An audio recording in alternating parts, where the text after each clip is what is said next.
외국인들, 특히 서구인들이 오해하는 것 중 하나가 바로 한국인들의 흰 피부 선호입니다. 이를 백인을 추종한다고 오해하며 때론 인종차별적 관점을 가지고 있다고 생각하기도 합니다. 우리는 그저 밝고 맑은 피부를 선호하는 미적 기준을 가지고 있을 뿐인데 말이죠. 마찬가지로 한국인들의 쌍꺼풀 수술에 대해서도 비슷한 오해가 있습니다. 서구에선 이를 덜 아시아적으로 보이기 위한 시도로 받아들이는 경우가 많지만 사실 우리는 단지 눈이 크고 또렷한 인상을 선호할 뿐입니다. 그나마도 최근에는 무쌍에 대한 선호도가 올라가면서 이런 기준도 바뀌고 있지만 말이죠. 아무튼 이런 오해들은 서구 중심적 시각이 빚어낸 결과이기도 합니다. 오늘은 오래간만에 K-뷰티 분야의 기사를 가져와 봤는데요. 캐나다의 더 글로브 앤 메일에 올라온 기고문으로 그 제목은 K-뷰티가 단순한 유행이라고 생각하는가? 다시 생각해보라. 이것은 미래다. 더 글로브 앤 메일은 1844년에 창간된 캐나다에서 가장 오래되고 영향력 있는 일간지 중 하나로 사회 문제나 글로벌 이슈에 대한 깊이 있는 분석을 제공하는 꽤 퀄리티 높은 매체입니다. 글쓴이는 45세의 한국계 캐나다인 저널리스트인 한나성인데요.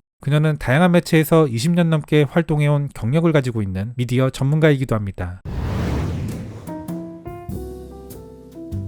1980년대 엄마는 우리 가족이 한국에 있는 친척들을 방문할 때마다 항상 선물로 가득 찬 가방을 준비하셨다. 이 선물들은 우리가 이튼에서 구입한 최고급 화장품이었다. 그런데 세월이 지나 상황이 완전히 뒤바뀌었다. 요즘엔 전 세계가 한국 뷰티 산업에 주목하고 있기에 나는 빈 가방을 들고 한국에 가서 가장 트렌디하고 흥미로운 제품들로 가득 채우고 싶은 욕구를 느끼기도 한다. 사실 굳이 한국에 가지 않아도 이 글을 보는 당신은 K-뷰티의 영향을 이미 경험했을 가능성이 크다. 달팽이 점액이나 쌀 성분이 들어간 제품을 사용해 본 적이 있는가? 그것이 바로 K-뷰티다. 시트 마스크? 이것도 당연하다. 또는 스킨케어 단계를 늘려본 적이 있는가? 그것 역시 K-뷰티의 영향이다. 10년 전만 해도 K-뷰티는 북미에서 거의 알려지지 않았다. 하지만 오늘날 K-뷰티 산업은 북미뿐 아니라 전 세계적으로 급성장하고 있다. 뷰티 분야의 특성상 이 산업의 지속적인 성장은 대중적으로 엄청난 믿음이 퍼져야만 가능한 것이다. 북미는 이미 오래전부터 얼굴 관리에 신경 써온, 그리고 우리보다 온라인과 기술에 더 많이 연결되어 있는 한국인들에 맞춰가는 중이다.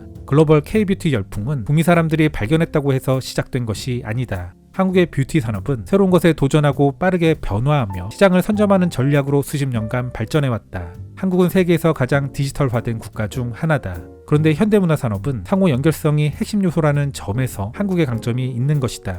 K-뷰티는 K-팝과 K-드라마의 세계적 영향력과 함께한다. 스킨케어 제품을 위한 좋은 광고를 시도한다 한들 아마도 이만한 효과는 없을 것이다. 이러한 성장 전략은 분명한 성과를 내고 있다. K-뷰티 시장은 2027년까지 139억 달러 규모로 성장할 것으로 예상된다. 한국의 화장품 연구개발 및 제조센터는 신제품을 빠르게 출시할 수 있는 능력을 갖췄다. 어떤 경우에는 컨셉을 잡는 것부터 시작해 시장 출시까지 단 6주 걸리기도 한다. 이는 다른 그 어떤 나라들보다 빠른 것이다. 이젠 몇몇 유럽 기업들이 아예 한국 뷰티 브랜드를 인수하기도 한다. 예를 들어 에스티로더는 지난 2019년 11억 달러의 닥터자르트 플러스를 인수했으며 유니레버는 2017년 27억 달러의 스킨케어 회사 카버코리아를 인수했다. 평생 한국에 대한 호기심이 많았던 내게 K-뷰티 산업은 한국 문화를 더 깊이 이해하는 좋은 방법이었다. 동시에 자본주의와 기술, 그리고 우리가 미에 대해 갖는 고정관념에 대한 더 큰 질문들을 제기하게 만들었다. 한국 문화는 엄격한 미적 기준으로 유명하다. 피부는 촉촉하고 젊으며 빛나는 모습이어야 하고 자연스러워 보여야 한다. 하지만 결코 이런 것들만으로는 한국의 미적 기준을 설명할 수 있을 만큼 그것이 단순하지만은 않다. 나는 한국인의 얼굴을 가졌지만 캐나다에서 태어나고 자랐다. 이런 내게 최근 몇 년 동안 넷플릭스와 유튜브에서 한국 컨텐츠를 보며 나와 닮은 얼굴을 보는 것은 정말 짜릿한 경험이었다. 하지만 백인, 서구의 미적 기준에서 비켜있는 나는 최근에 한국의 미적 기준 역시 내게 그리 친절하지 않다는 사실을 마주하게 되었다. 하루 2번 세안을 겨우 해내는 45세의 평범한 엄마에겐 말이다. 어떤 문화도 다 똑같다고 말할 수 없다는 것은 당연한 이야기지만 그래도 잠깐 언급하고 싶다. 왜냐하면 한국 사람들이 외모에만 집착한다는 식으로 일방적으로 비판받을까봐 걱정되기 때문이다. 그렇다. 한국은 그런 이미지로 보일 수도 있다. 하지만 전 세계 어디서든 좋은 외모가 주는 이득이나 혜택은 존재하는 것이며 우리 모두 이를 활용하려 노력하고 있는 것이 현실이다. 비록 그 사실을 고고한 척 말하지 않을지라도 말이다. 2014년 미국 저널리스트 앨리스 후가 서울에 도착했을 때 그녀는 자신의 외모와 그 외모가 보여주는 선택들에 대해 사람들의 시선을 느꼈다. 예를 들어 왜 주근깨를 그대로 두지? 라는 식의 의문을 받는 것처럼 말이다. 후는 말한다. 많은 사람들이 이렇게 말했어요. 제거할 수 있는 기술이 이렇게 많은데 왜 그대로 두냐고요. 한국에서 거주하고 일하면서 그녀는 자신의 새 책을 위한 연구를 시작했다. 이 책은 한국의 미적 기준에 대한 개인적, 문화적인 강박을 탐구하며 이미지 중심의 경쟁 사회에서 자기 개선을 추구하는 현상에 대해 다룬다. 후는 이 책에서 놀라울 만큼 폭넓고 포괄적이며 심도 깊은 연구를 했다. 이는 한국인들에게 미용 서비스를 받는 것이 자존감, 자기 관리, 그리고 공동체에 대한 존중의 표현으로 이해되는 이유를 명확히 설명한다. 저자는 서구적 판단의 함정을 피하고 오늘날의 한국 미적 이상을 설명하기 위해 500년 전 조선시대까지 거슬러 올라가는 깊은 역사적, 사회적 배경을 제공한다. 그렇게 먼 과거로 돌아가면 한국의 문화적 유산은 헐리우드나 세계와 같은 서구적 영향에서 벗어나게 된다. 이런 맥락은 한국에서 미적 규범을 따르지 않는 사람들이 치러야 하는 높은 사회적 비용을 이해하는 데 도움이 된다. 그렇다면 사람들이 특정 사회의 미적 기준을 따르지 않을 때 발생하는 이러한 사회적 비용이 꼭 한국에서만 지불되는 것인가? 이는 세계 공통의 문제인 것이다. 처음에 후는 한국 스킨케어 탐험에 흥미를 느꼈고 일과 삶에서 벗어난 필요한 기분 전환이라고 여겼다. 하지만 더 깊이 연구하고 기술적 관점을 고려하면서 그녀는 깨달았다. 이것은 한국만의 현상이 아니라 현대 자본주의의 자연스러운 현상이라는 것이다. 개인적으로나 문화적으로 미용산업은 어느 나라에서든 복잡하다. 안토니온 박사에게는 서구적이든 한국적이든 어떤 미적 관점이든 간에 사람들이 자신의 특징에 대해 부끄러워하지 않는 것이 중요한 기준이라고 말한다.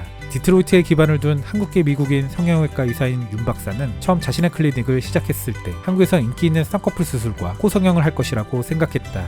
하지만 시간이 지나면서 그는 특히 눈 수술에 대한 생각을 바꾸었다. 제 딸이 2008년에 태어났는데 아이는 호꺼풀을 가지고 있었어요. 내 조상들의 눈꺼풀인데 그것이 아름답지 않다고 생각하게 만드는 건 옳지 않다고 느꼈습니다. 한국의 디아스포라에게 쌍꺼풀 수술은 당연히 복잡한 주제다. 나 또한 그런 기분을 느꼈고 10대 때 누군가가 아무렇지 않게 권유했을 때 거절했었던 기억이 있다. 그러나 미국 저널리스트 후가 한국의 성형수술 역사를 설명하면서 말했듯 한국의 쌍꺼풀 수술 인기를 두고 단순히 덜 아시아적으로 보이기 위한 시도라고 말하는 것은 지나친 단견이다. 한국의 미적 기준인 흰 피부에 관한 것도 마찬가지다. 밝은 피부는 한국에서 과거 왕조 시절에도 높은 지위의 표시로 여겨졌어요. 밖에서 일하지 않았다는 걸 나타냈으니까요. 흰 피부가 바람직한 것으로 여겨진 건 수천 년 된 지역적 규범입니다. 이것이 꼭 좋다는 뜻은 아니지만 말이죠. 기사에서 잠깐 언급돼 서구에는 한국은 지나치게 엄격한 미적 기준을 가지고 있다는 인식이 있다는 말, 이름 부드럽게 언급한 것일 뿐 결국 한국 내 무키즘, 즉 외모지상주의를 말하는 것이겠죠. 이런 외모지상주의는 외신들이 한국 사회의 부정적인 부분을 이야기할 때 자주 언급하는 말이자 한국 내에서도 스스로를 비판하는 소재로 자주 쓰이는 말이기도 합니다.